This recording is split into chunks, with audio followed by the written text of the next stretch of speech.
Welcome to the deep dive. Today, we're cracking open the files on the Ministry of Housing and Urban Development in Trinidad and Tobago, MHUD. Our goal here is really to cut through the noise, look at the data, and, understand how the nation's tackling what looks like a pretty severe housing crisis. And the scale, well, it's just staggering. Think about this. Back in 2019, the National Housing Waiting List, it had something like 139,000 applicants. Now, contrast that with how many homes they actually build each year, historically maybe around 1,000 units. You immediately grasp the depth of the challenge they're facing. It's huge. It really is. And the MHUD, that's the body tasked with bridging that enormous gap.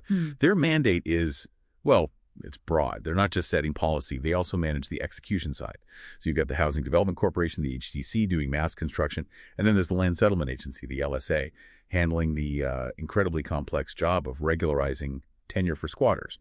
Very different things. And it seems like it's a massive political priority, right? I mean, just look at the leadership structure. As of May 2025, you've got a senior minister and 2 ministers in the ministry. 3 ministers. It's unprecedented.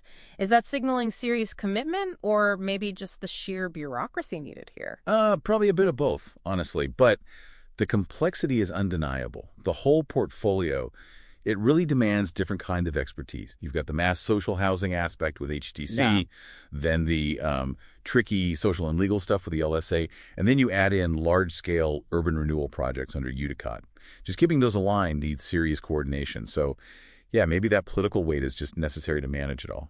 Okay, so policy-wise, how are they supposed to fix this housing deficit? The strategy seems built on, 3 main pillars: affordability, accessibility, so spreading developments out geographically and improving living conditions using grants. That's right. And Pillar 1, affordability, that's really the main engine. The government steps in quite heavily there. They cover the infrastructure costs, which is huge. And they provide the land at a basically nominal cost. We're talking a maximum of $5, TT dollars, that is, per square foot. That results in an average subsidy of roughly 40% per home. And on top of that, there are these very concessionary mortgages, like 2% interest rates for households earning up to $14,000 TTD a month. Wow, okay. That sounds like a really significant safety net the government's providing. And this is where the data seems to deliver a bit of a reality check. It really does, because despite those, enormous subsidies we just talked about, the analysis reveals this critical kind of structural paradox. Over 90%, think about that, over 90% of the applicants currently on the HTC's waiting list, they still can't qualify for a mortgage to buy even one of these subsidized homes. Their incomes are just too low to meet the bank's minimum requirements. The subsidy helps, but it's just not deep enough for the vast majority needing help. Right. That's the absolute core of the challenge. So to try and bridge that gap, at least partially, they brought in this rent-to-own program, right? Targeted specifically at younger applicants under 35 who are maybe financially closer to qualifying. Exactly. The idea is for 3 to 5 years, 2/3 of the monthly payment they make isn't just rent. It actually accumulates as their down payment, their deposit, towards buying the place eventually. It's designed as a sort of pathway for young families into home ownership without needing that big lump sum up front. But of course, they need way more homes than rent-to-own alone can deliver.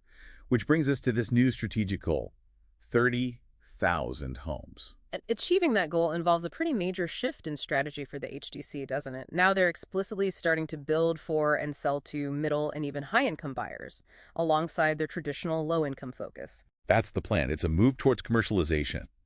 The stated intention is to take the profits from those more lucrative high-end sales and use that money to cross-subsidize more housing for the lowest income groups.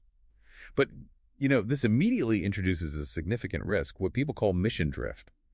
The danger is that the HDC might start prioritizing the profitable projects over its core social mission, which could potentially leave that 90% stuck in the affordability gap even worse off than before. Yeah, it's a classic balancing act, isn't it? Trying to meet a deep social need while also aiming for some kind of financial sustainability.